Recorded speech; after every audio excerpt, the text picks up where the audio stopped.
You could imagine how much trouble I could get into with my kids playing with my souvenirs outside. They had everything outside playing with them. I'm sure they would have had these machine guns outside playing with them too. So it's a good thing I gave them to a friend of mine to be deactivated and put in his collection. Eventually, I called the Lake Forest Park police up and told them to come up. I had something for them. I gave them 50 caliber machine gun bullets I had left. Didn't amount to a lot, but he was shocked when he saw what I was giving him. After a few days, they decided it was time to start entertaining the troops. So, being in the home of Mozart, they put on a symphony, but it wasn't Mozart's symphony, I don't think, was it? Anyway, I wrote letter while I went. I wrote a letter to Kay on the top of my helmet liner, which I had in my lap. One day, while I'm doing the arrangements for the show, I had parked the Jeep in the parking lot. Well, it wasn't parking lot, just a square in front of the Mozart Theater. And we done something, come back, and Blake, my guy I was with, claimed that someone had stole a can of sea rations out of it. I don't know. Anyway, he asked some of the Germans around there who took it, and someone pointed out to some room up there in the building, and we went up there, and he knocked on the door, and the door opened, and he drew his gun on the woman and says, "I want my can of sea rations." Now that scared me because the war's over, and you don't shoot someone in peacetime without going to jail for it. So I don't know what happened. I can't remember now what happened, but he never got his can of sea rations. And we got the heck out of there, fortunately, without him pulling some stupid stunt. He claimed that he had been in the Navy and deserted and joined the Army. I never did find out why. After the war, many years later, he became a dentist in Fort Worth or Dallas, I forget right now. And one time he came to Seattle and visited me. I have a picture of him. So he was a wild guy. I could have got in trouble with this guy. I have not been able to chase him down, though. Beaupre was his name. In the Army, he was Bill Blake. But he was William Beaupre, according to what he told me.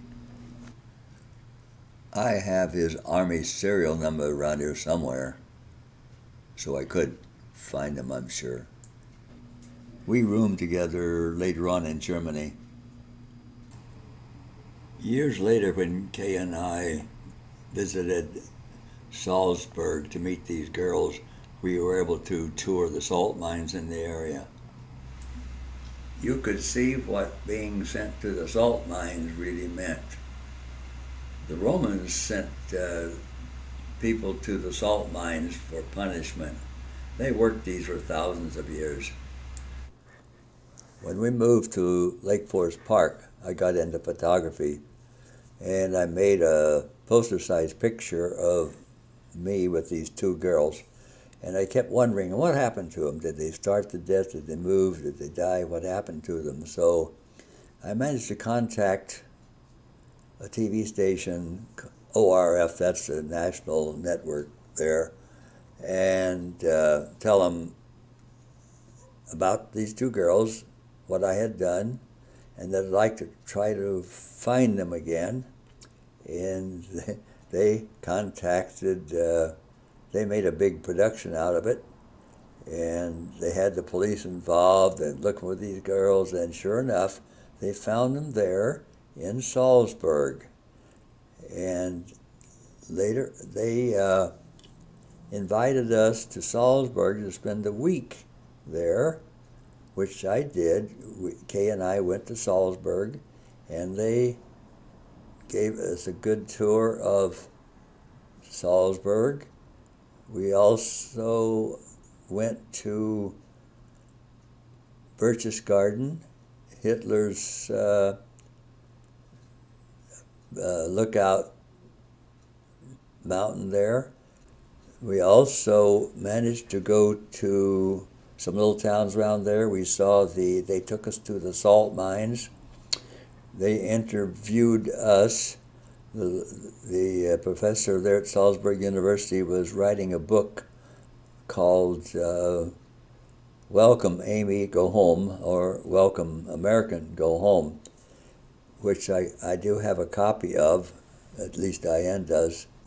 That turned out very interesting, with being able to see Mozart's house, Hitler's place there at Berchtesgaden.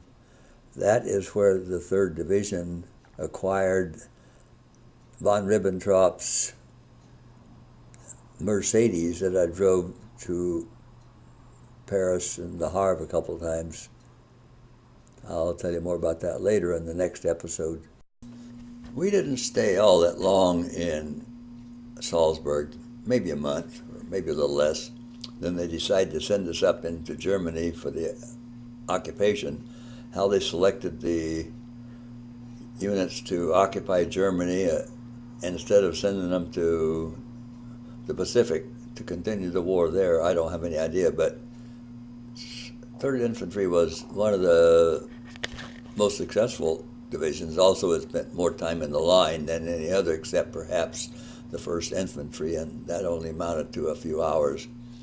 So anyway, we got the job of going up into Germany and occupying Germany. The 3rd Infantry suffered about 25,000 casualties during the war. And when you consider that most of those were in the infantry, you can see why the infantry isn't the safest place to be. Because it's almost a death sentence in a real war to be in the infantry. Personnel were replaced several times over in the several years that the 3rd was fighting the war. I wondered many times, why was it that the Germans seemed to have accepted defeat so readily? They were so docile. They were so friendly. They didn't seem to show any resentment. But unknown to me and us, it was there, and I'm betting it's there to this day. Where I live is a German war bride. She married an American soldier in 1948 in Berlin. She lived in Berlin.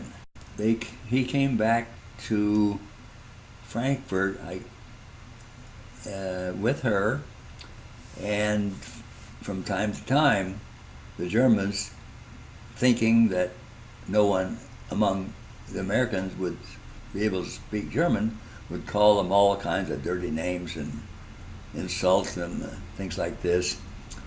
But she would speak up, and of course it would shock them that this American war bride knew German. A number of times she told me this had happened, that they were insulting the GIs who didn't speak any German. And she had lived through the Russian conquering Berlin. She herself suffered rapes by the Russians. She was very young at the time. Many women did. It's generally known. We know about that. But this is one that went through it. But in any case, I think to this day the Germans hate us as they hated us then. I went through this sort of in that interview that I did with the professor in Salzburg. She asked about this, essentially the same thing. Did we suffer, or were we the object of insults by the Austrians, little Austrian kids? And I said no, or even the Austrians, that if we had been, we would have probably taken severe retaliation against them. But anyway, I think the Germans still hate us to this day, and how we destroyed their whole country, destroyed cities that had nothing to do with war to speak of, no war industry, Dresden, Darmstadt, and others. So I'd like if anyone knows anything about it, it'd be interesting to know what they hear.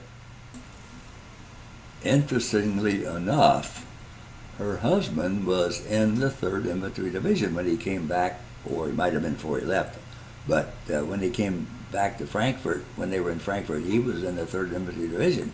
And of course, within a couple of years, the Korean War began, and the 3rd was sent